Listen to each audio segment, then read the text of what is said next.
नमस्कार आदि दर्शक, आजको जनता जान्न चाहन्छन् कार्यक्रममा हामी समग्र देशको राजनीतिक विषयमा चिरफार गर्दैछौँ। राष्ट्रपतिले संसदको अधिवेशन बोलाउनु भएको छ।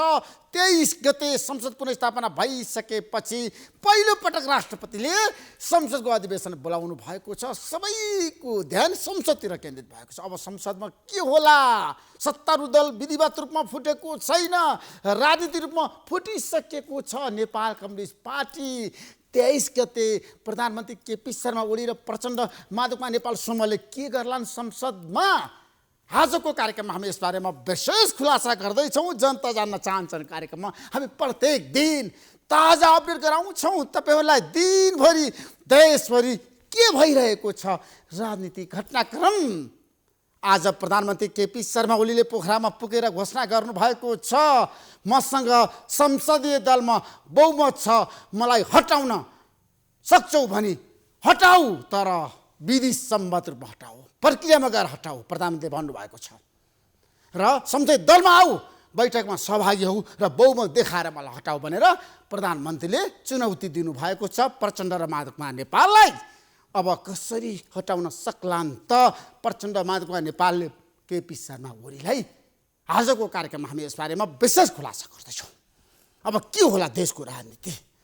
दुवै समूह यतिखेर आक्रामक शैलीमा प्रस्तुत भएको छ र तपाईँहरू सबैलाई थाहा छ आज प्रधानमन्त्रीले पोखरामा पुगेर के भन्नुभयो र उहाँले भन्नुभएको छ ममाथि पनि हमला भइरहेको छ, चारैतिरबाट हमला भइरहेको छ प्रधानमन्त्रीले बताउनु भएको छ। र म असुरक्षित छु भनेर प्रधानमन्त्रीले किन भन्नुभयो? साँच्चै हाम्रो देशको प्रधानमन्त्री कसरी असुरक्षित हुनुभयो? के कारणले? देशको कार्यकारी प्रमुखलाई कहाँबाट खतरा छ सुरक्षाको?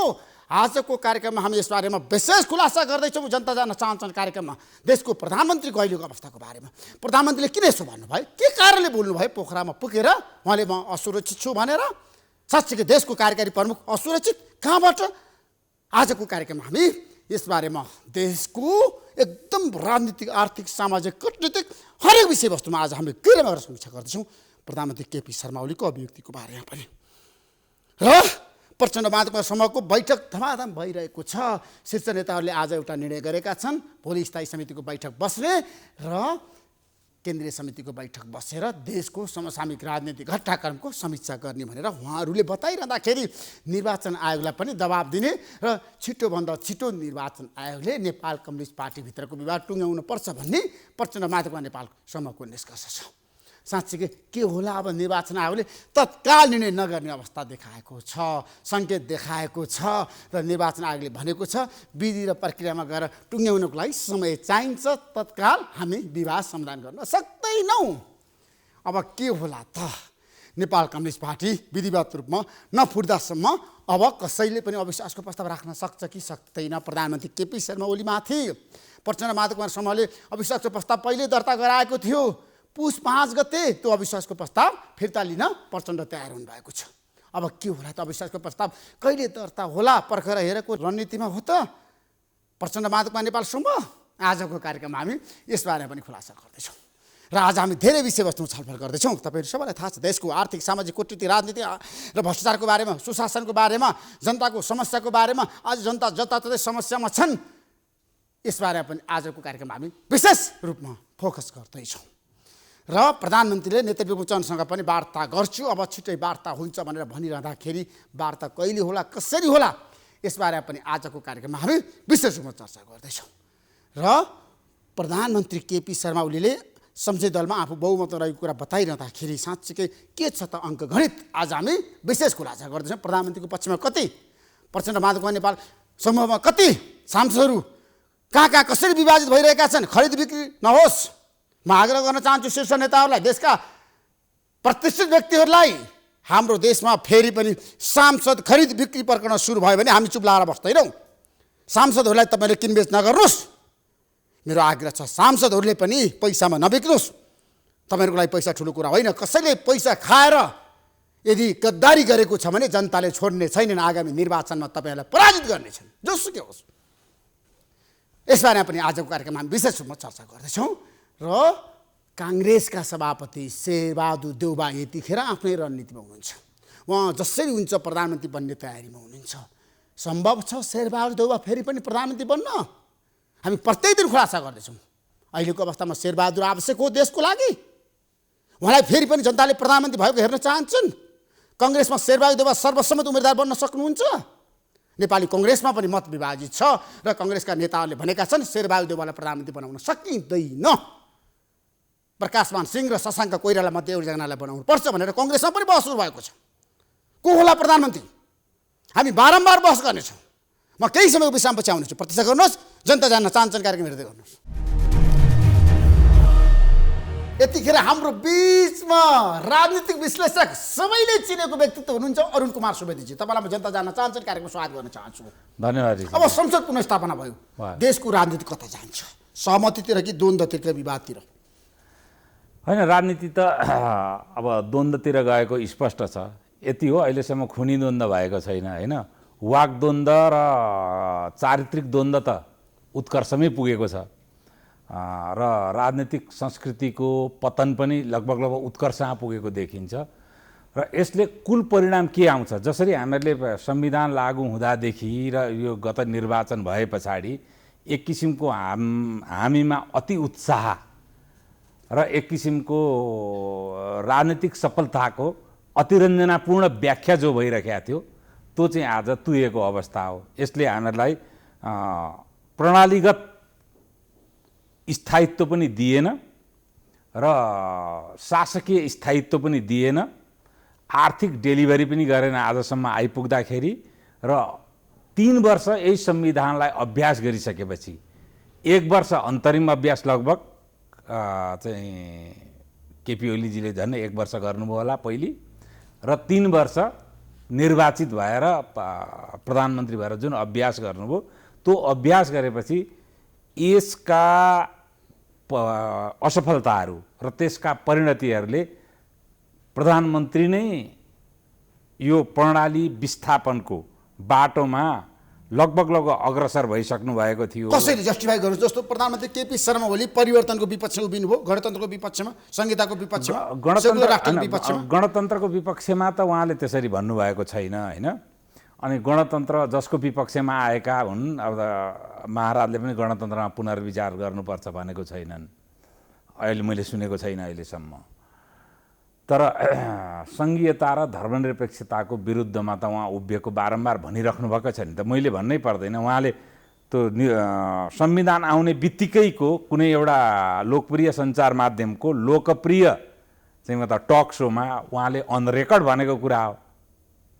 संहिता खारेज हुन्छ होइन, हुनुपर्ने चाहिँ खारिज हुने अथवा सङ्घीयताको सिद्धान्त अनुसारको सङ्घीयतालाई हुने, दुईटा बहस हो यसमा। होइन, यो सङ्घीयता भने चाहिँ सङ्घीयता पनि छ, सङ्घीयताको सिद्धान्त अनुसारको सङ्घीयता पनि होइन। अब प्रधानमन्त्रीजीको स्ट्यान्ड चाहिँ यो जुन सङ्घीयता आज राजनीतिक दायित्व पोलिटिकल लायबिलिटीको रूपमा स्थापित भएको छ, यसलाई विस्थापित गर्ने र धर्मनिरपेक्षता जसले चाहिँ नेपालको खास गरिकन अल्पसङ्ख्यकहरूको चाहिँ जुन पहिचानमाथि नराम्ररी धावा बोलेको छ र कतिपय पहिचानलाई निर्मूलीकरणतर्फ लिएर गइरहेको छ, ती दुईटैको विपक्षमा उहाँले कुनै न कुनै राजनीतिक निर्णय गरेर अगाडि बढ्नुहुन्छ भन्ने मलाई लागेको थियो संसद विघटन हुनासाथ।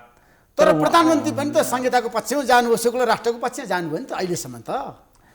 त्यो संसद विघटन गरिसकेपछि उहाँले प्रारम्भिक सङ्केत चाहिँ दुईटै उहाँ आफूले पनि केही सङ्केत दिनुभयो, सँगसँगै उहाँका जुन वरिपरिका प्रभावशाली नेताहरू थिए, खास गरिकन जनतामा पनि निश्चित प्रभाव पार्ने र प्रधानमन्त्रीजीमा पनि निश्चित प्रभाव पार्ने केही नेताहरूले सङ्घीयता जान सक्छ, धर्मनिरपेक्षता जान सक्छ भनेर कम्युनिस्ट पार्टीकै नेताहरूले बोलेकै हो।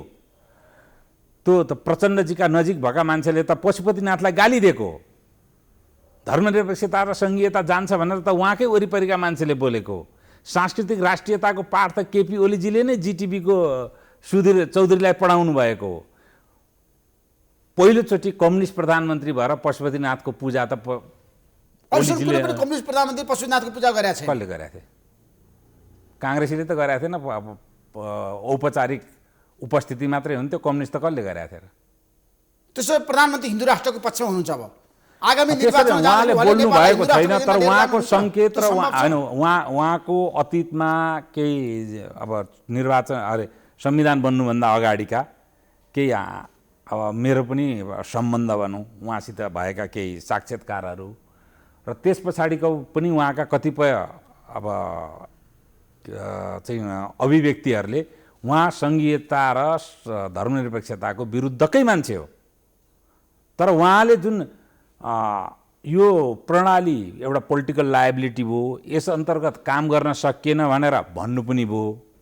त्यस पछाडि उहाँले जुन संसद विघटन गरेपछि प्रणाली विस्थापनको पक्षमा प्रणालीका खास गरिकन यस्ता सन्देहास्पद र विवादास्पद जुन प्रावधानहरू छन् र नेपालको राजनीतिक सहमतिमा जुन माओवादीसित भएको राजनीतिक सहमतिले नचिनेका, कुनै पनि पोलिटिकल पार्टीले एजेन्डामा नराखेका र संविधानका मूल विशेषता बनाइएका यस्ता सन्देहास्पद र जुन प्रावधानहरू थिए, ती प्रावधानलाई विस्थापन गरेर नेपालको राजनीतिलाई संवैधानिक बहसको अध्यायबाट राजनीतिक बहसको अध्यायमा पुरा अगाडि लगेर फेरि राजनीतिक अब चाहिँ नि अब रूपमा रिकन्सिलिएसन, अर्को मेलमिलापको परिस्थिति, अर्को वार्ताको परिस्थिति, अर्को राउन्ड टेबलको परिस्थिति निर्माण गर्नुहुन्छ केपी ओलीले भन्ने कुरो मैले भयङ्कर अपेक्षा लिएको थिएँ। तर कहिलेको अनि मलाई हुन त अब अन्तर प्रधानमन्त्री पनि चुकिरहनु भएको छ केपी शर्मा ओली पनि, तर लाइनलाई यत्रो लामो समय उहाँले पाउनु सक्नु भएन। लामो समय उहाँले पाउनु भएको, किनभने सर्वोच्च अदालतको अन्तिम भर्डिक्ट आउँदा र उहाँले संविधान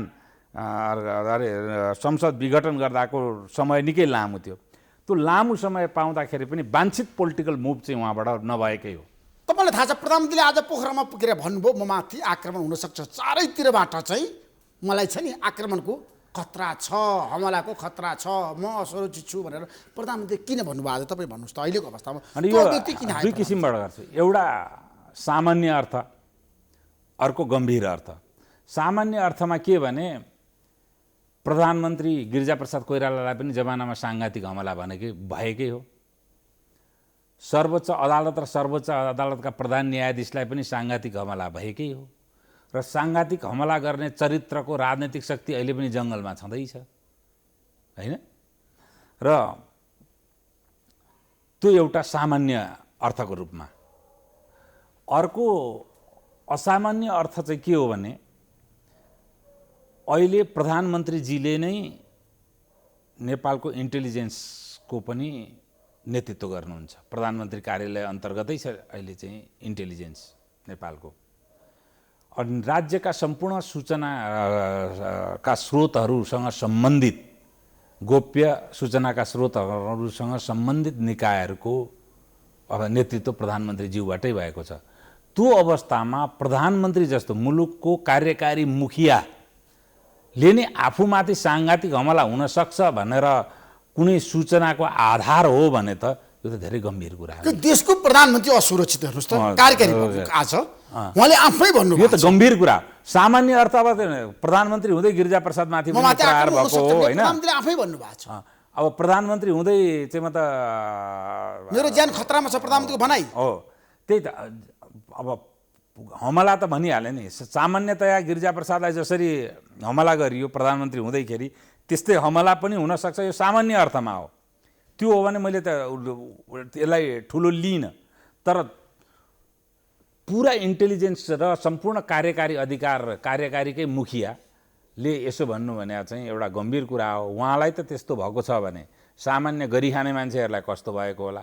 किन गरी खानेमाथि जाइ लाग्ने शक्ति पनि त नेपालमा प्रशस्त छ, होइन? अनि अन्य चाहिँ म त किसिमका चाहिँ राजनीति गर्ने र उहाँकै वरिपरिका उहाँका अरू नेताहरूलाई को जीवन कस्तो स्थितिमा होला, अर्थात् जोबाट उहाँ असुरक्षित हुनुहुन्छ त्योसित असहमति राख्ने र कम्युनिस्ट पार्टी बाहिरका मान्छेहरू पनि होलान्, तिनीहरूलाई कस्तो होला? किनभने तिनीहरू त कुनै सुरक्षाको घेराभित्र त छैनन् तिनीहरू त। यो त्यस अर्थमा गम्भीर कुरा हो र यसको खुलासा चाहिँ प्रधानमन्त्रीजीले जहिले तहिले एउटा गिरिजाप्रसादको ग्रान्ड डिजाइनको ट्याबु जस्तो एउटा रहस्य बनाएर यसलाई चाहिँ बस्न सक्नुहुन्न। यसको खुलासा चाहिँ नि सामान्य अर्थमा भनेको हो त कि अर्थात् यसका गम्भीर सूचनाका स्रोतहरू छन् त्यो कुरा त होइन प्रधानमन्त्रीले कहाँबाट कसरी आक्रमण हुन सक्छ त्यो कुरा त म कसरी भन्न सक्छु अब इन्टेलिजेन्सको मलाई खतरा छ मलाई त त्यो लाग्दैन कुर्सीमा खतरा छ यसरी प्रधानमन्त्रीले ठ्याक्कै भन्न सक्दैन। डेमोक्रेसीमा राजनीति गर्ने मान्छेहरूलाई कुर्सीको खतरा जहिले पनि हुन्छ त्यो सामान्य कुरा हो प्रधानमन्त्रीको कुर्सीमा सङ्कट आयो अनि जहिले पनि खुज्छ उहाँ केपी शर्मा ओलीको कुरा गरेको मैले संसद पुनर्स्थापना भइसकेपछि होइन त्यो त अब प्रश्न छ नि उहाँलाई फेर्नका लागि प्रचण्डजीहरू गइराख्नु भएको छ के अरे बुढा नीलकण्ठ धाउनेदेखि लिएर अब यो दक्षिणले साह्रै वास्ता गरेन लौ न दक्षिण प्रजातन्त्र गुम्दाखेरि पनि तिमी किन बोलेनौ तिम्रा लागि हामी पनि कम्फर्टेबल हुन्छौँ हामीहरूलाई पनि भर्तेक गर्नु पर्यो भनेर भनिराख्नै भएको छ है। अनि प्रचण्डले किन त्यसो भन्नु होला तपाईँलाई के अनि त्यसो भन्दाखेरि त सिधा त्यो कुरो त देउबाजीलाई विस्थापन गर्न खोजेकोलाई प्रचण्डजीको मुभ त होइन माधव नेपालजीको मुभ त होइन विस्थापन गर्न खोजेको त केपी ओलीजीलाई नै हो होइन। त्यसकारण केपी ओलीजीको अब कुर्सीमाथि यत्रो ठुलो धाबा बोलिया छ त खतरा त छ नि त स्वाभाविक कुरा हो। त्यसो भए प्रधानमन्त्रीलाई चाहिँ अहिलेको अवस्थामा भारतबाट चीनबाट कि नेपालकै आन्तरिक शक्तिबाट चाहिँ खतरा छ होइन त अब पहिलो कुरा त कम्युनिस्ट पार्टी भित्रैबाट खतरा छ काङ्ग्रेसबाट पनि होइन जसपाबाट पनि होइन उहाँको खतरा भने कम्युनिस्ट पार्टी भित्रै हो। कम्युनिस्ट पार्टीको व्यवस्थापन हुन सकेन एकीकृत रूपमा त्यो व्यवस्थापन नहुँदाबाट उहाँलाई जुन खतरा निक्लियो र त्यो व्यवस्थापन जुन हुन सकेन त्यो हुन नसक्नुको पछाडि चाहिँ प्रधानमन्त्रीजी कति दोषी प्रचण्डजी कति दोषी सुन्नुहोस् विदेशी शक्तिहरूमा अमेरिका कति दोषी चीन कति दोषी भारत कति दोषी है यसमा प्रष्ट हो। त्यो कुरो त अब एउटा नेपालको सामान्य अहिलेसम्म 2008 सालदेखि अनवरत रूपमा रहेको संस्कार के हो भने जब जब नेपालका राजनीतिज्ञहरू अलिकति बढी अप्ठ्यारोमा पर्छन् तब चाहिँ हिन्दीमा टिक्रा फोर्नु भन्छ नि एउटा टिक्रा फोर्ने टाउको छ त्यो हिन्दुस्तान हो। अनि उनीहरूलाई पनि गर्व लाग्दो रहेछ सबै नगरेको कामको पनि त नायकत्व हामीले लिएका छौँ कि भन्ने जस्तो लाग्दो हो कहिलेकाहीँ। आखिर दक्षिण एसियाली कल्चर त फुलेल कल्चर त छ उनीहरूमा पनि। त्यसकारण अहिले चाहिँ जुन अब प्रचण्डजीको हारगुहार कहिले आक्रमण होइन र ओलीजीको पनि कहिले आक्रमण कहिले हारगुहार यसले के देखाइरहेको छ भने नेपालमा राजनीतिक अवस्था तरल छ आफू स्थापित भइरहे ठिकठाकै छ विस्थापित भएका दिन फेरि चाहिँ मतलब भारत एउटा फ्याक्टरको रूपमा गाली नराम्ररी पाउनेवाला छ। त्यसो अब नेपाली राजनीति भारतको फेरि पनि प्रवेश भयो प्रवेश त जहिले तहिले भइरहेको छ नि छिमेकीको प्रवेश अब अमेरिकाको त प्रवेश छ चीन भारतको प्रवेश त भइरहेकै छ नि त राजदूतहरूको क्रियाकलापदेखि लिएर निकट चाहिँ मा भएका भ्रमणहरूदेखि लिएर भारतको यो संविधानप्रतिको रिजर्भेसनदेखि लिएर यी सारा कुराहरू छन्। अनि नेपालको राजनीतिमा चाहनुहोस् नचाहनुहोस् प्राकृतिक भूगोलले सांस्कृतिक भूगोलले आर्थिक भूगोलले र आफ्नो सुरक्षा चासोको कारणले चारैवटा कारणले भारतको उपस्थिति छ। हामीहरूले भित्तामा टाउको फोरेर हुँदैन छ। अब के गर्नुहुन्छ म राजनीति गर्ने मान्छे होइन भारतको पक्षमा म राजनीति गर्ने मान्छे होइन भारतको चाकरी पनि गर्छन् धेरैले तपाईँलाई थाहा छ होइन। चाकरी त अब कुन हदसम्म भन्ने हो होइन के चाहिँ छ भने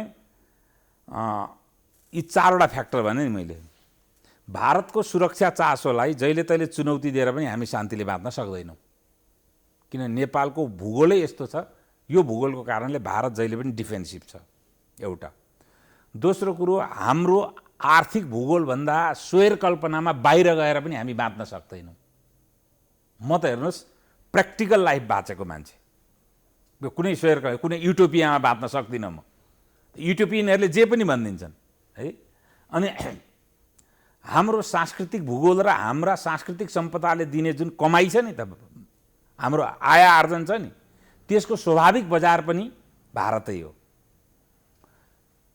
अब प्राकृतिक भूगोल छ भारतेलीहरू खर्च गर्न सक्छन् चीनमा गएर पनि भारतेलीहरूले खर्च गरिरहेका छन् धेरै जनसङ्ख्या ठुलो छ त्यहाँको 1% जनसङ्ख्या मात्रै भनेको भने 1 करोड हुन्छ हेर्नुहोस् अनि 1 करोड 40 लाख हुन्छ झन् नेपालको 50% आधी जनसङ्ख्या हुन्छ भने उनीहरू स्वाभाविक रूपले प्राकृतिक भूगोलको कारणले पनि हाम्रो बजार पनि हो भारत। हेर्नुहोस्, अब भारतको बजार हामी त भारतको चाहिँ कन्ज्युमरको हिसाबले एउटा कलकत्ता सहर जति पनि होइन, तर हाम्रो कलकत्ता सहर दिल्ली सहरको जतिको जनसङ्ख्याका लागि त भारत 140 करोडको बजार हो। त्यसलाई हामी प्रयोग गर्न नसक्नु भनेको आफ्नो नालायकीपन हो। हाम्रो आफ्नो नालायकीपन छिपाउनका लागि जहिले तहिले बजारलाई गाली गरेर, दुनियाँमा हेर्नु यो वैश्य युग हो, बजारलाई गाली गरेर कुनै पनि मुलुक उँभो लाग्दैन। तर पछिल्लो समय प्रधानमन्त्री केपी शर्मा ओलीको संसद पुनर्स्थापना भइसकेपछि भारतप्रति कटाक्ष छ नि? भारतप्रति कटाक्ष भन्दा पनि प्रचण्डजीप्रति कटाक्ष देखिरहेको छु। त्यो चाहिँ अब प्रचण्डजीले बिचमा पनि भारतले सुनेन, यो प्रजातन्त्रको हत्या हुँदा भनेर कुरा गुहार्नुभयो। अस्ति मात्रै भारतलाई कम्फर्टेबल हामीसँगै भन्नुभएको, मसँगै भनेको त हामी अनकम्फर्टेबल छैन है, हामीसित रिजर्भेसन नराख भनेर भारतलाई बारम्बार सन्देश दिइराख्नु भएको छ। त्यसलाई प्रधानमन्त्रीजीले रिसिप्रोकेट गर्नुभयो। अब यहाँ त के भने अप्ठ्यारो पर्यो भने भारतलाई गाली गर्ने र आफूलाई बढी राष्ट्रवादी देखाउने, सजिलो पर्यो भने ठिकठाकै छ। अब त्यस्तै हो। त्यसो भए भारतलाई गाली गर्नेहरूलाई तपाईँ के भन्न चाहनुहुन्छ? आज जनता जान्न चाहन्छन् कार्यक्रममा भारतलाई गाली गर्ने त एउटा सडकीय परम्परा छ, तिनीहरूलाई केही पनि भन्नु छैन। उनीहरूको आत्मसन्तुष्टि भएको छ। हेर्नुहोस्, आक्रोश पोखिएन भने झन् कुण्ठामा परिणत हुन्छ। आक्रोश र यौन चाहिँ पोखिनै पर्छ अरे, नभए कुण्ठित भएर मान्छे पागल हुन्छ अरे। त्यसकारण केही मान्छेहरू गाली गरेर कुण्ठा पोखेर इन्जोय गरिरहेका छन्। Let them. संसद विघटनदेखि संसद पुनर्स्थापनासम्म आइपुग्दाखेरि भारतको भूमिका छ कि छैन नेपाली राजनीतिमा? त्यस संसद अदालतभित्रै भारतको भूमिका छ भनेर नेपालको सम्मानित सर्वोच्च अदालतमाथि यो हदसम्मको कुरा त म गर्न सक्दिनँ, भन्न पनि हुँदैन एउटा सभ्य नागरिकले है। अब अदालतले जे निर्णय दियो त्यो निर्णय त स्वीकार्नै पर्छ, तर अदालतले दिएका निर्णयहरूको बारेमा पोलिटिकल डिबेट चाहिँ हुन्छ। त्यसलाई चाहिँ अन्यथा लिनु हुँदैन, त्यो चाहिँ अदालतको अवमानना होइन। अब हामीले भन्यौँ कि यो बेलायती मोडेलको संसदीय प्रणाली हो भनेर हामीले भनिआएका हौँ। एकजना मान्छेले मात्रै भर्खर तपाईँसँगकै संवादमा भन्नुभयो यो बेलायती मोडेलको संसदीय प्रणाली हुँदै होइन र त्यसको शाश्वत मान्यता अनुसार चाहिँ भर्डिक्ट आउनै हुँदैन कोर्टको भनेर यो भर्डिक्ट आउनुभन्दा अगाडि भन्नुभयो प्रदीप गिरिजीले है। त्यो भएपछि चाहिँ ओहो भनेपछि त टेक्ने ठाउँ त अर्को पनि निर्माण गरिदिनु भयो उहाँले भनेर भने जस्तो लागेको थियो। यो संविधान हुन त अब बेलायती प्रणालीको शाश्वत मान्यता अनुसार मान्यतालाई इन्कर्पोरेट गरेको संविधान चाहिँ रहेनछ भन्ने त थाहा भयो हामीहरूलाई। किनभने संसदमा विश्वास प्राप्त प्रधानमन्त्रीले चाहिँ विघटन गर्न नसक्ने संसद, अनि विश्वासै लिन नसकेको प्रधानमन्त्रीले विघटन गर्न सक्ने।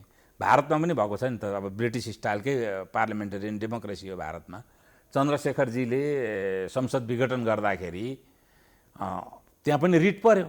त्यतिखेर सर्वोच्च अदालत बोलेको छ भारतको सुप्रिम कोर्ट कि भारतको संविधानले अल्पमतको प्रधानमन्त्री, बहुमतको प्रधानमन्त्री, सानो पार्टीको प्रधानमन्त्री, ठुलो पार्टीको प्रधानमन्त्री जान्दैन, प्रधानमन्त्री मात्रै जान्दछ।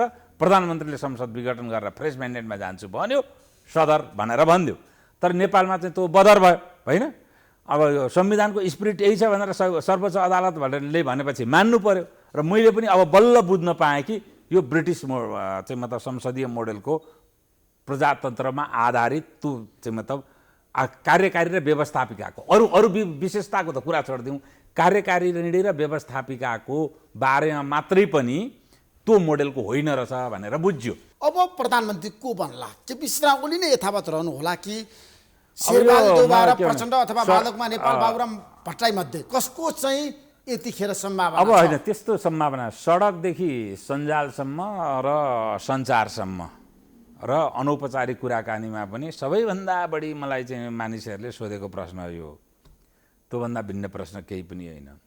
यसमा मैले एउटा साह्रै धेरै जिज्ञासा आएपछि ब्लग पनि अपलोड गरेको छु आफ्नै च्यानलमा।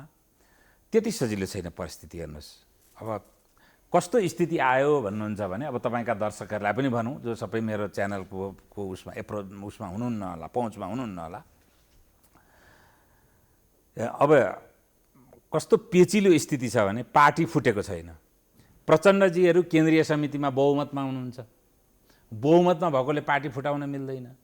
केपी ओलीजी पार्टी फुटाउन चाहिराख्नु भएको छैन। अब हेर्नुहोस्, केपी ओलीलाई अविश्वासको प्रस्ताव आफ्नै पार्टीले लिएर आउँ, अब कम्युनिस्ट पार्टीभित्रकै अविश्वासको प्रस्तावलाई काङ्ग्रेस र जसपाले पार्टी नफुटिकन कसैले पनि समर्थन गर्ने एउटा राजनीतिक नैतिक आधार निक्लिँदैन, छैन।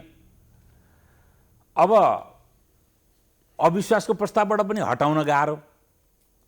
फेरि अब केपी ओलीजी रहिरहनु हो। अब रहिरहँदाखेरि प्रधानमन्त्रीले नीति तथा कार्यक्रम र बजेट त ल्याउनुपर्छ नि। अनि भोलि राष्ट्रपतिले राख्नुभएको नीति तथा कार्यक्रम अथवा राष्ट्रपतिज्यूको अभिभाषणको मा त भोटिङ त हुनु पर्यो। भोटिङ हुँदा प्रचण्डजी र माधव नेपालजीका पक्षका मान्छे एब्सेन्ट भएर फेरि 74 र 36को कायदा हुन्छ। अनि त्यतिखेर केपीजी अल्पमतमा पर्नुभयो भने के गर्ने त? कि केपीजीले पार्टी फुटाएर अर्को कोइलिसन बनाएर बहुमत लिने प्रयत्न गर्नुभयो पर्यो। अहिले त्यो परिस्थिति, पार्टी फुटाउँदा पनि उहाँको चाहिँ केन्द्रीय समितिमा 40% सदस्य देखिएन। त्यो बिना पार्टी फुटाउन पनि सक्नुहुन्न। अब अध्यादेश लिएर आउने स्थिति पनि छैन। हेर्नुहोस्, अब बडो विचित्र परिस्थिति छ क्या अहिले। अझ यो त कोही कानुनको मान्छे भने झन् राम्ररी व्याख्या गर्ला, तर अब राजनीतिक रूपमा हेर्दाखेरि अब संविधान पनि राजनीतिक डकुमेन्ट भएको हुनाले आधारभूत रूपमा त हामीले जान्नै पर्यो।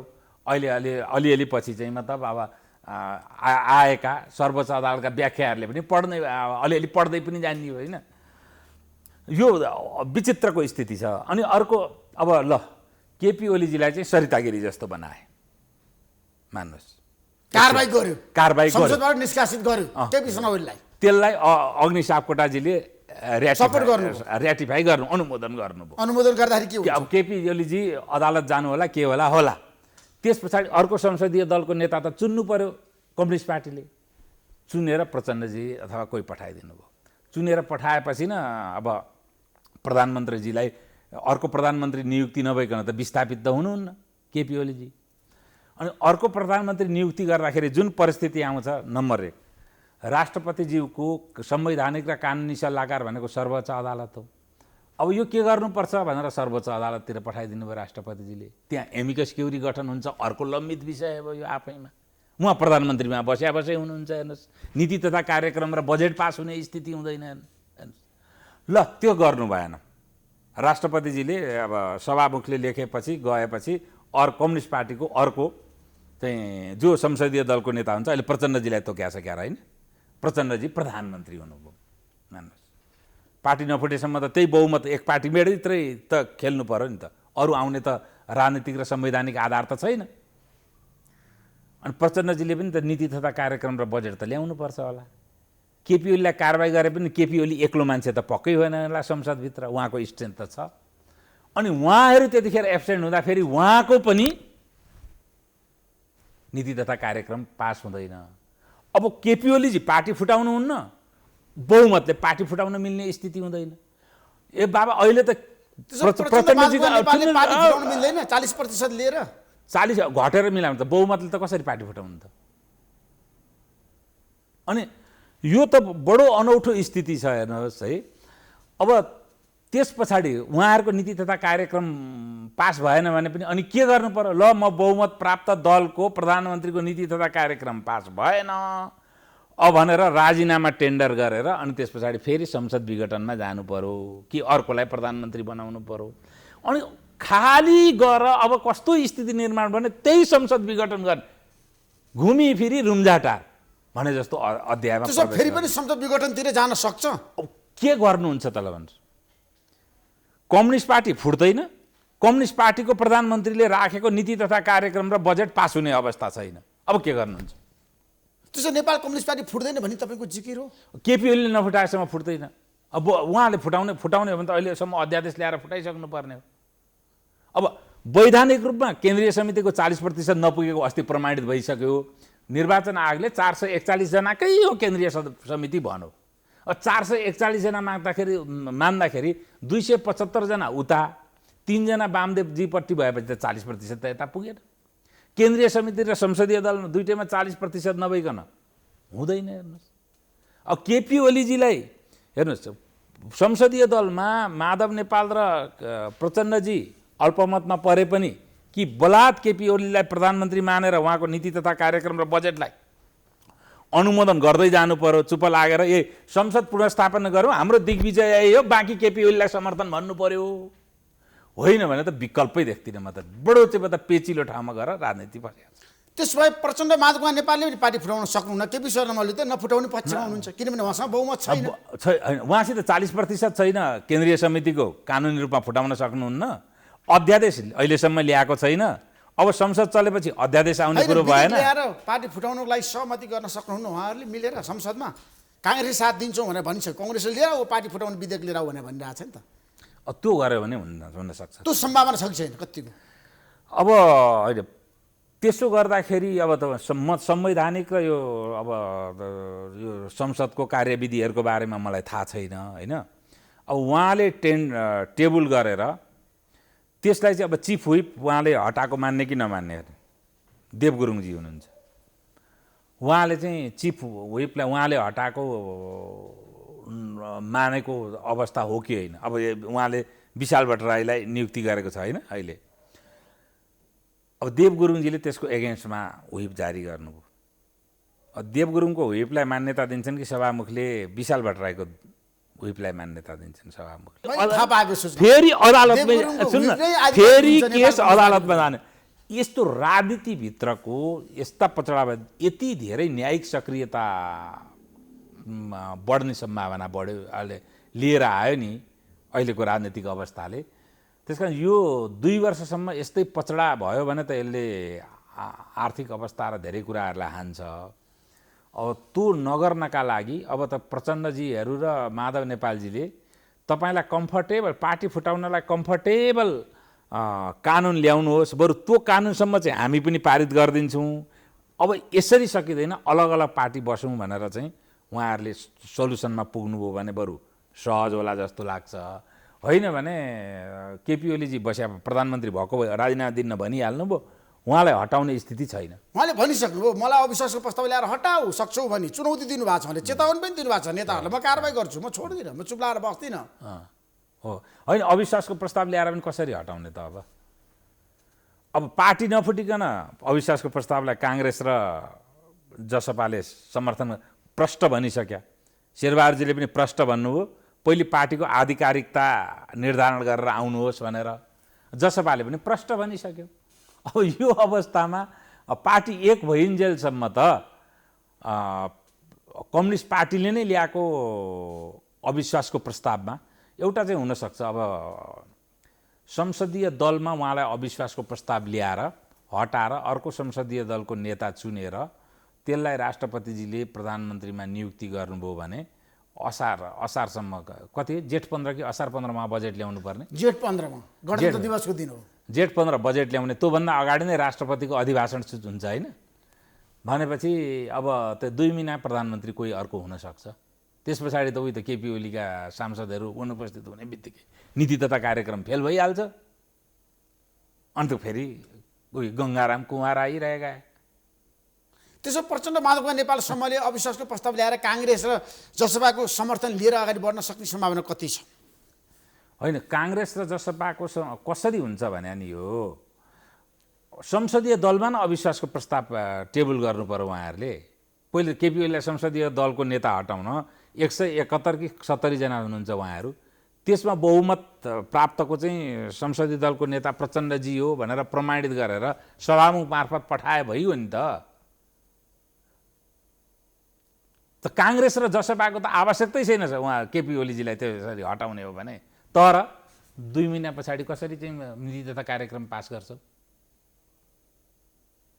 तर संसदीय दलमा त यतिखेर केपी शर्मा ओली र प्रचण्ड माधव नेपालको कुरा गर्दाखेरि बहुमत छ नि, कसको पक्षमा होला तपाईँलाई के लाग्छ? त्यसरी त भन्न सकिँदैन है। के छ भने नेपालमा अङ्कगणितको कुरा गरेको अब त्यसरी त म भन्न सक्दिनँ। तरल मान्छेहरू प्रशस्त छन्, होइन? आयाराम गयारामको कल्चर नेपालमा पनि राम्ररी बसिसकेको छ। यही बिचमा पनि तपाईँले 10-20 जना आयाराम गयाराम देखिसक्नु भएको छ। त्यसकारण यसै भन्न सकिँदैन अन्तिमसम्मको परिस्थिति। त्यसमा खरिद बिक्री सुरु हुन्छ। अब त्यसरी अब सार्वभौम संसदहरूलाई खरिद बिक्रीमै जान्छन् भनेर त नभनौँ, त प्रभावमा पर्छन्। पैसाको प्रभावमा पनि त धेरै छ नि त सांसदहरू। प्रभाव पैसा संसारमा प्रभाव भनेकै कि मायामाको प्रभावमा हुन्छ कि पैसाको प्रभावमा हुन्छ कि पावरको प्रभावमा हुन्छ, तेस्रो चिज के को प्रभावमा हुन्छ र? अब धर्म र करुणाको प्रभावमा त हुने जमानै गइसक्यो।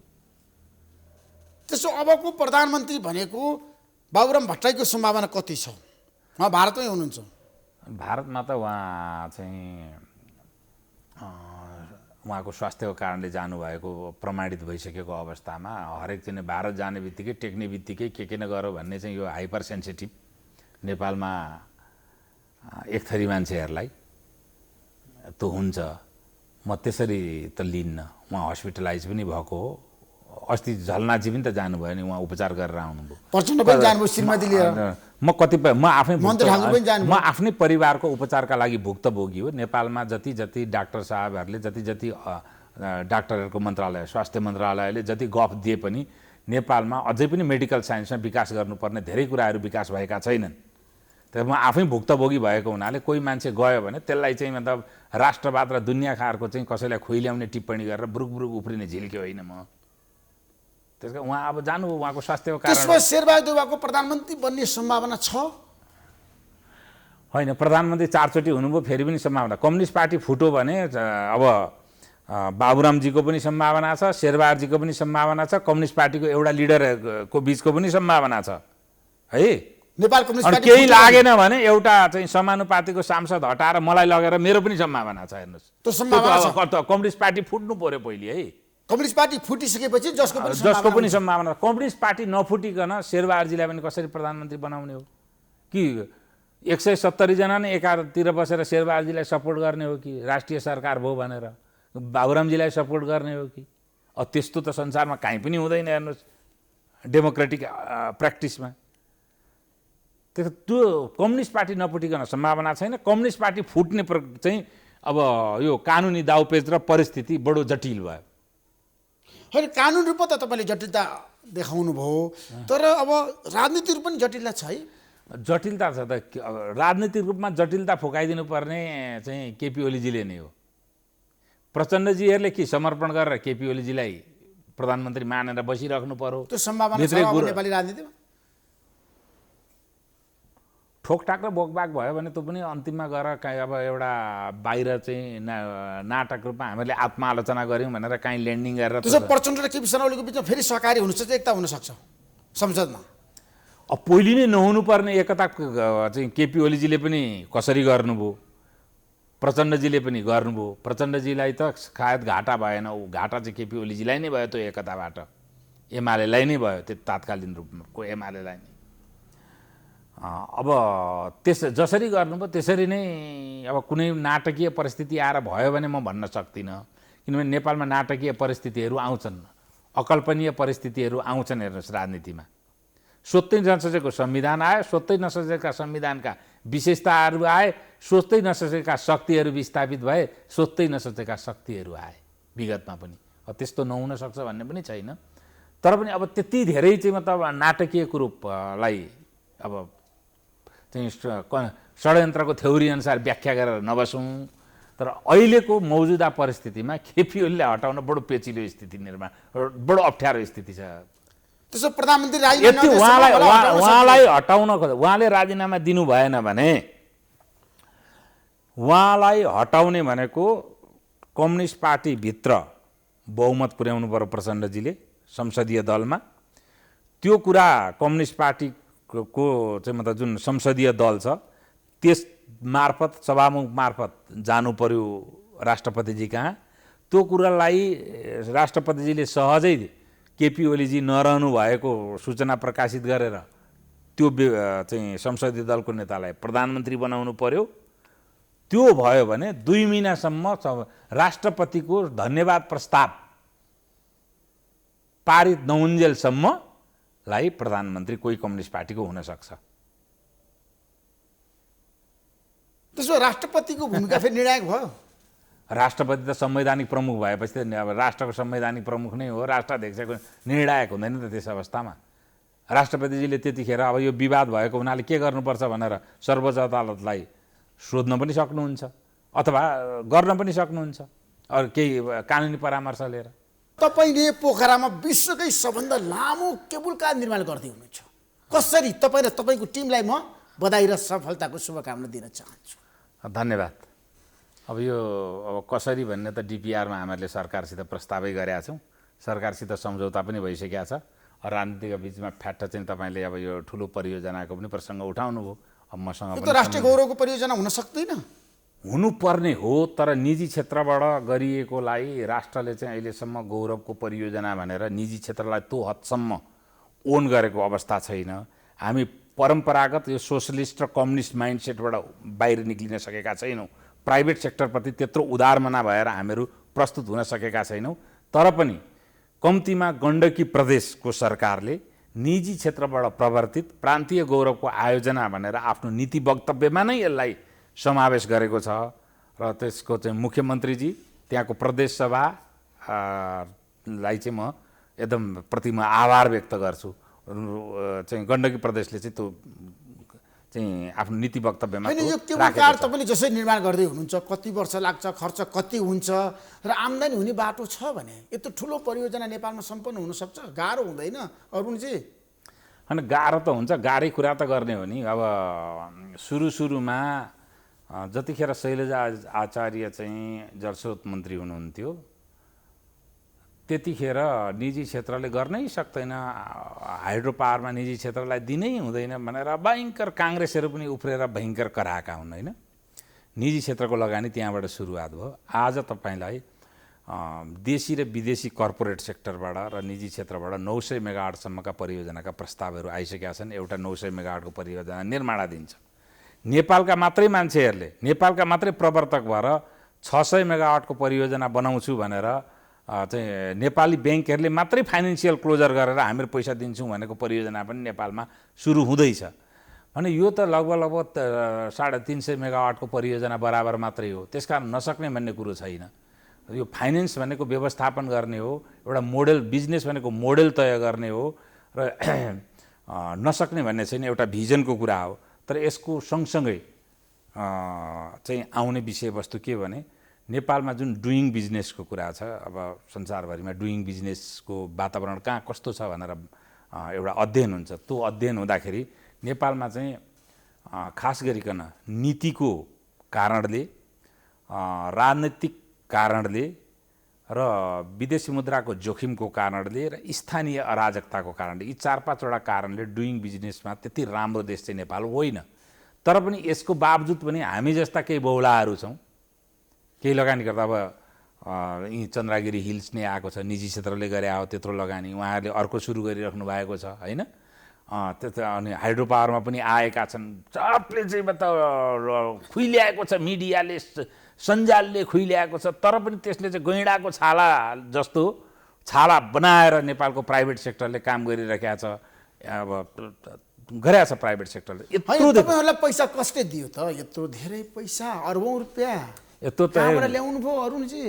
ए ऋषिजी, त्यो त तपाईँले गर्ने प्रश्न होइन नि त, कर कार्यलाई। तपाईँलाई शङ्का लाग्छ भने राजस्व अनुसन्धानलाई राख्नुहोस् न। त्यो हेर्नुहोस्, धन, औषधि, मैथुन भनेको चाहिँ गोप्य राख्नुपर्छ। यस्तो तपाईँले सोध्नु पनि हुँदैन यस्तो प्रश्न। सम्पत्ति तपाईँले गोप्य राख्न मिल्दैन, जनतालाई भन्नुपर्छ। होइन, त्यो मैले करलाई भन्नुपर्छ। म सार्वजनिक पदमा छैन,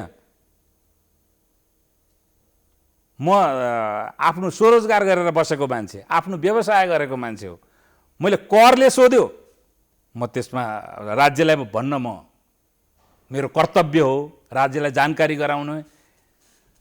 त्यो बाहेक यो सार्वजनिक सञ्चार माध्यम र सञ्जालको विषयवस्तु होइन। त्यसमा तपाईले 50 अर्बभन्दा बढी लगानी गर्दै हुनुहुन्छ नि त। म लगानी गर्दै छैन। अरुण सुवेदीको त पैतृक सम्पत्ति र अरुण सुवेदीको एकाउन्टमा 50 अरब भएर जाने होइन। अर्थात् मेरासँगका जो साथीभाइहरू हुनुहुन्छ, जो हाम्रो टिम छ, त्यो टिमसित 50 अरब होइन। त्यहाँ ब्याङ्किङ हुन्छ, डिभेन्चर हुन्छ, आइपिओ आउँछ। अब अरू पनि त क्राउड फन्डिङबाट त मानिसहरूले सहभागी हुन्छन्, इक्विटी आउँछ। यो ठुलो कुरो होइन क्या। तपाईँ हेर्नुहोस्, एक अहिले नेपालको स्टक एक्सचेन्जमा सेयरमा लगानी गर्ने यति धेरै मान्छे छन्। लगानीप्रति नेपालीहरूको उत्सुकता बढेर गएको छ। यत्रा परियोजनालाई बाहिर पनि चाहिँदैन, विदेशी पैसो पनि चाहिँदैन। खास नेपालको ब्याङ्कहरूको पनि अब क्षमता बढाएको छ। एउटै ब्याङ्क अब लेको चाहिँ यो त यो प्राथमिकता प्राप्त क्षेत्र हो। प्राथमिकता प्राप्त क्षेत्रमा 8 अरब क्यापिटल भएको ब्याङ्कले 4 अरब लगानी गर्न सक्छ 50% भनेपछि 53 अरबमा इक्विटी कटाएर 40 अरब भयो भने पनि 10 वटा ब्याङ्क मिले हुन्छ। अर्थात् कतिवटा ब्याङ्कको त 8 अरबसम्म छ क्यापासिटी, 5-6 वटा ब्याङ्कले लगानी गर्न सक्ने कुरा हो। यो एकदम ठुलो कुरै होइन। तपाईँ किन केबुल कारतिरै आकर्षित हुनुभयो त? के कारणले, के देख्नुभयो त्यहाँ? होइन, यो त अब तपाईँले पुरा यसको त कमर्सियल जस्टिफिकेसन खोज्नुभयो चाहिँ ऋषिजी। तपाईँसित जहिले तहिले मैले त राजनैतिक र होइन र कुटनीतिक कुराहरू, भू राजनैतिक कुराहरू गरिराख्या। यो प्रश्नको त एक्सपेक्टेसन त मलाई त्यस हदसम्म थिएन। तर यसमा के हो भने पैसाको नाम हो लिक्विड। जहाँ कमाइको सम्भावना हुन्छ र बजारको सम्भावना हुन्छ त्यहाँ दौडन्छ। नेपालको राजनीति जस्तो रिजिट हुँदैन व्यवसाय भनेको। राजनीति चाहिँ अब त बाहिर रिजिट हुन्छ, उसलाई पैसासित मतलब हुँदैन, पावरसित मतलब हुन्छ। पावरमा पुगेपछि पैसासित मतलब हुन्छ। राज्यको पैसासित भन्दा पनि अब चाहिँ साङ्गठनिक र वैयक्तिक पैसासित मतलब हुन थाल्यो। अब त्यो दुर्भाग्यको विषय हो होइन। अब राज्यलाई चाहिँ कमाउनुपर्छ, राज्यले समृद्धि आर्जन गर्नुपर्छ भनेको भए हाम्रा नीति र विधिहरू अलग किसिमका हुन्थ्यो होला, त्यो आइरहेका छैनन्। तर निजी क्षेत्रले जहिले पनि यहाँनिर कमाइ हुन्छ भनेर नै आफूलाई त्यहाँ डाइभर्ट गर्ने हो। तर राज्यका नीति र कतिपय व्यावसायिक दुर्घटना, कतिपय स्थानीय अराजकता, कुनै प्राकृतिक प्रकोपहरूले व्यावसायिक दुर्घटनाहरू हुन सक्छन्, भएका छन्। म स्वयंले पनि बिहोरेको छु। त्यसकारण यो अब नियमित प्रक्रिया जस्ता हुन्, संसारमा हुन्छन् कतिपय अरबपति तपाईँलाई काम गर्न गाह्रो हुँदैन, अप्ठ्यारो हुँदैन? सरकारले सहयोग गरिरहेछ। अब लाइसेन्सै दिएको सरकारले सहयोग गरेन कसरी भन्ने? अहिले डिपिआर बुझाएका छौँ, अब पिडिएको तर्खरमा छौँ होइन। अब EIA को लागि बिचमा अलिकति दुःख पाइयो, फेरि पनि अब सरकारले नै स्वीकृति दिनुपर्छ। अब सरकारले प्रशासनिक रूपले सहयोग गर्यो र राजनीतिक वृत्तबाट सहयोग भयो र स्थानीय अराजकता भएन भने पैसा र व्यवस्थापनको कारणले चाहिँ यो प्रोजेक्ट रोकिने अवस्थामा छैन। कति समय लाग्छ यो परियोजना सम्पन्न हुनको लागि ठ्याक्कै? हामीले 52 महिनामा भने आजको डेटले 52-53 महिनामा भन्नु पर्यो। अर्को जनवरीदेखि 43 महिनामा सक्ने हाम्रो कार्यक्रम सेड्युल त्यो छ। अब यो चाहिँ हामीहरूमा भन्दा पनि बढी सरकारमा निहित। पैसाको अभाव छैन आजको दिनमा तपाईँलाई लगानी गर्न? हामीहरूलाई चाहिँ मतलब हामीहरूले व्यवस्थापन गर्ने फिलोसफी तय गरिसकेका छौँ, त्यसको समस्या छैन। समस्या भनेको केही हदसम्म प्रशासनिकै हो र प्रशासनिकको समस्या छन्, एटिच्युडका समस्या छन्। सत्ताको एटिच्युडको समस्या आएन, प्रशासनको एटिच्युड र प्रशासनको अब टेको लगाउने समस्या आएन र स्थानीय अराजकता भएन भने अरू समस्या केही पनि छैन। अरुणजी, अब हामीले कुटनीतिक कुरा गर्दाखेरि मलाई धेरैले के भन्छन् भन्दाखेरि हाम्रो देशमा विदेशीहरू लगानी गरिरहेका छन्। भारतले, चीनले, अमेरिकाले होइन, युरोपियन युनियनले, जापानले पनि लगानी गरिरहेछन्। तपाईँलाई चाहिँ कुन देशले लगानी गर्दैछ? मलाई कुनै देशले पनि लगानी गरेका छैन। हाम्रो चाहिँ नितान्त नेपाली जनताहरूको परिश्रमको पैसा र ब्याङ्किङ पैसा ले नै हामीहरू अगाडि बढ्छौँ। कुनै देशको चाहिँ त्यस्तो प्रकारको देशको भन्नाले कमर्सियल लगानीमा nothing wrong with commercial investment होइन। जापानको कमर्सियल इन्भेस्टमेन्ट पनि आउन सक्छ, भारतको पनि आउन सक्छ। पैसा होइन, पैसाको राष्ट्रियता छैन, पैसाको नामै लिक्विड हो। हेर्नुहोस्, यहाँ हामीहरूले राम्रो वातावरण बनाइदिनु भने जहाँ राम्रो वातावरण हुन्छ त्यहाँ जान्छ पैसा, भेरी सिम्पल होइन। तर नेपालमा चाहिँ विदेशी पैसा लिएर आएर फिर्ता लान त्यति सहज छैन। यो केही कर्पोरेट फेरि के भने अलिकति त्यस्तो हुँदाखेरि अनावश्यक रूपमा कम्पनीका एफेयर्सहरू, कानुनी एफेयर्सहरूलाई चाहिँ माइती घरमा अहिले पहिले हाम्रा पालामा मण्डले भन्थे क्या, अचेल म माण्डले भन्छु, माण्डलामा उफ्रिरहने। ती माण्डलेहरूको प्रकोपमा पर्नुपर्छ कर्पोरेट एफेयर्सहरू पनि। यो भने डुइङ बिजनेसका लागि यो चाहिँ एकदम भद्दा कल्चर हो। युवाहरूलाई यस किसिमले मिसगाइड गर्ने कथित अभियन्ताहरू नेपालको आर्थिक समृद्धिका चरम दुश्मन हुन्। अहिलेको अवस्थामा नेपालको राजनीतिमा चिनिया प्रभाव छ भनेर तपाईँले बारम्बार भनिरहनु भएको छ। नेपाल कम्युनिस्ट पार्टी मिलाउन चिनले सक्ला? फेरि फुटिसकेको पार्टी प्रचण्ड माधवमा नेपाल र केपी शर्मालाई एकै ठाउँमा ल्याउन सक्ला? अब चिनले बारम्बार पहिले प्रयत्न गरेको हो होइन। यसपटकको प्रयत्न कति सफल हुन सक्छ? यसपटकको प्रयत्न म यसै भन्न सक्दिनँ। तर के भने डेमोक्रेटिक अभ्यास गरिसकेको राजनैतिक व्यवस्थापनलाई व्यवस्थित गर्नका लागि, राजनीतिलाई व्यवस्थित गर्नका लागि यत्रो लामो समयसम्म एकल पार्टी चाहिँ संस्कृतिमा हुर्किएका राजनीतिज्ञहरू र कूटनीतिज्ञहरूलाई सहज भने पटक्कै हुन्छ भन्ने मलाई लाग्दैन। चिनियाहरूको संस्कृति मिल्दैन, बरु यसलाई डेमोक्रेटिक कल्चरकै राष्ट्रहरूले चाहिँ बरु ठोकठाक गरेर होइन मिलाउन अलिकति सहज होला। तर चिनियाहरूको प्रयत्न त सुरुमै मैले त भनेकै हो नि त, म नै पहिलो मान्छे हुँ। चिनियाहरूको एजेन्डा स्पष्ट छ, कम्युनिस्ट पार्टीलाई एक बनाउने, केपी ओलीलाई विस्थापन गर्ने, अर्को कम्युनिस्ट पार्टीको अर्को नेतालाई प्रधानमन्त्री बनाउने उनीहरूको प्रश्न छ। अब यसका अन्तर्निहित कारण पनि मैले अब कुनै लोकप्रिय सञ्चार माध्यममा पहिले भनिदिइसकेको हुँ। त्यसो अहिले चाहिँ अब चीनको भूमिका के छ त पछिल्लो समय संसद पुनर्स्थापना भइसकेपछि? मिलाउने छ कि फुटाउने छ? त्यसरी त म भन्न सक्दिनँ। महामहिमहरू चाहिँ एक दुईवटा द्वारमा देउसी खेलेको त सूचनाहरू आइरहेको छ। चिनिया राजदूतको चलखेल बढिरहेछ। अब चलखेल नभनौँ त्यसलाई, त्यस्तो छिचर शब्द प्रयोग नगरौँ। सक्रियता बढेको छ। सक्रियता बढेको छ। त्यसो भए ठ्याक्कै मलाई बताउनुहोस्, अब नेपालमा सिस्टम कोल्याप्स हुन सक्दैन, गणतन्त्र संस्थागत भयो। सबभन्दा ठुलो गुनासो नै केपी ओलीजी प्रति यही हो। यो भारी भरकम र पोलिटिकल लायबिलिटीले भरिपूर्ण नेपालको निजत्वलाई समाप्त पार्ने र नेपालको यो समृद्धि ल्याउन नसक्ने जुन प्रकारको यो एकदमै ब्रह्माजीले राम्रो प्राणी बनाउँछु भन्दा ऊँट बनाए जस्तो, ऊँट जस्तो संविधान छ र यसले बनाएको जुन प्रणाली छ, यो प्रणालीलाई विस्थापन गर्नेको लागि नेपालमा एकमात्र योग्य पात्र भने केपी ओली नै हुनुहुन्छ भनेर मैले चाहिँ बारम्बार भन्दै आएको हुँ। त्यो ठुलो अपेक्षा थियो। केपी ओलीले यसपालि जुन उहाँले हनिमुन पिरियड पाउनुभएको थियो अदालतको फैसला आउनुभन्दा अगाडि र संसद विघटन भएको पछि, त्यो हनिमुन पिरियडलाई मेरो अपेक्षा अनुसार कुन बाध्यताले उहाँले गर्न सक्नु भएन। अब मेरा लागि यही प्रणाली अगाडि बढिराख्ने हो भने व्यक्तिगत सामिप्यताको आधारमा शेरबहादुर, बाबुरामजी, केपी ओलीजी र प्रचण्डजी ओर र पर हुनुहोला। तर म जुन निष्क्रिय रूपमा जुन सिद्धान्त र जुन परिस्थिति निर्माण होस्, राजनीतिक परिस्थिति र जस्तो प्रकारको संवैधानिक प्रणाली स्थापित होस् भन्ने म चाहन्छु।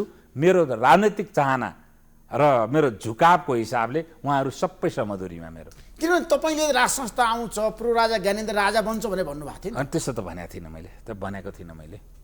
उहाँलाई के छ भने यो राजनीतिक असफलता हुँदै गर्दाखेरि, प्रणालीगत असफलता हुँदै गर्दाखेरि उहाँले चाहिँ राज संस्थाको पुनर्सान्दर्भिकताको बारेमा जनताले दिएको नासोलाई फेरि चाहिँ मतलब बिउताउने र पुनर्विचार गर्नका लागि नेपालका राजनीतिक शक्ति, नेपालका चाहिँ मित्र राष्ट्रहरू, मित्र शक्तिहरू र नेपाली जनताहरूलाई आह्वान गरेको खण्डमा त्यसको बारेमा एउटा राजनीतिक सहमतिको नयाँ परिस्थिति निर्माण हुन सक्ला भनेर भने हो मैले।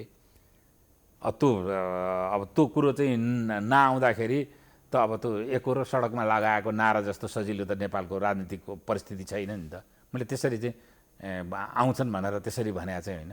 तर मलाई के भने कल्चरल मोनार्की आइदिए हुन्थ्यो भन्ने मान्यता हो मेरो, निष्क्रिय मान्यता हो त्यो।